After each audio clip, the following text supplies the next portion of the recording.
Монгол иргэнээс сайхан бэлэг улс хурлын дарга энх болдод сайд нарын нэрийг өргөн мэдүүллээ. Шилжлийн засгийн газрын нийт 19 сайдтай ажиллахаар болж бүтэц сурталчилгааны батлуулсан. Ардчилсан намаас нэр дэвшүүлсэн 9 сайд, Монгол Ардын хувьсгалт намаас 6 сайд, Монголын үндэсний ардчилсан намаас нэр дэвшүүлсэн 1 сайдын нэргээд нийтдээ 16 сайдыг санал болгосон байна. Ардчилсан намаас засгийн газрын хэрэг эрхлэх газрын даргад улсын хурлын гишүүн Баяр Цогтыг, гадаад иргэн сайдад Монгол Улсын ерөнхийлөгчийн зөвлөх Пүрэв Сүрэн, хууль зүйн сайдад Улсын ерөнхий прокурор Дорлог Живыг, аж үйлдвэрийн сайдад Улсын хурлдах ардчилсан намын бүлгийн дарга Эрдэнэт нарыг нэр дэвшүүлсэн байна. Мөн боловсрол соёл шинжилгээний сайдад одоогийн сайд Ган Төмөр, уул уурхайн сайдад Тусын яамны төрийн нарийн бичгийн дарга Жигждийг, Хүн амын хөгжил нийгмийн хамгааллын сайдад Эрдэнэг, Хүн сүдэн аж ахуйн сайдад Улсын хурлын гишүүн Бурмаг, Эрчим хүчний сайдад Улсын хурлын гишүүн Зоригт нарыг дэвшүүлсэн байна.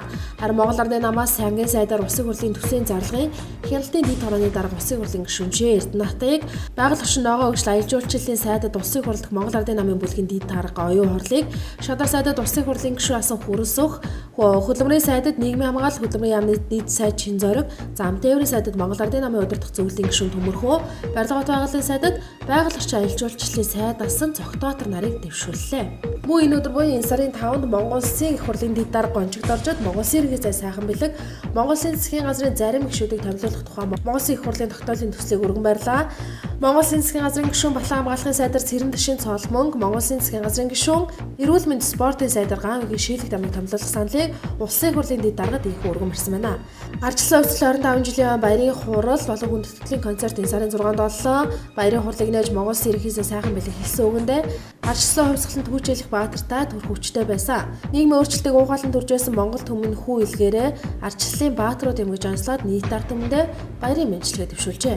Мөн ардчилсан хувьсгалын 25 жилийн ойг тохиолдуулан ардчлалын дууч, хон хамтлагийн ахлагч, хонх дууны зохиогч Цогт сайхны дурсгалд зориулсан хошоо цогцлборыг нээсэн байна. Ардчлалын өндөрлөг хэмээн нэрлсэн энэхүү хошоо цогцлборыг Улсын хурлын гишүүн Эрдэнэ санаачлан байгуулжээ. Олон улсын жуудаа бүхний холбооноос зохион байгуулдаг цуврал тэмцээн Токиогийн их дуулгаар үргэлжлэж байна. Японы Токио хотод болж байгаа энэхүү тэмцээнд 65.470 орчим жуудаач өрсөлдөж байгаамаа.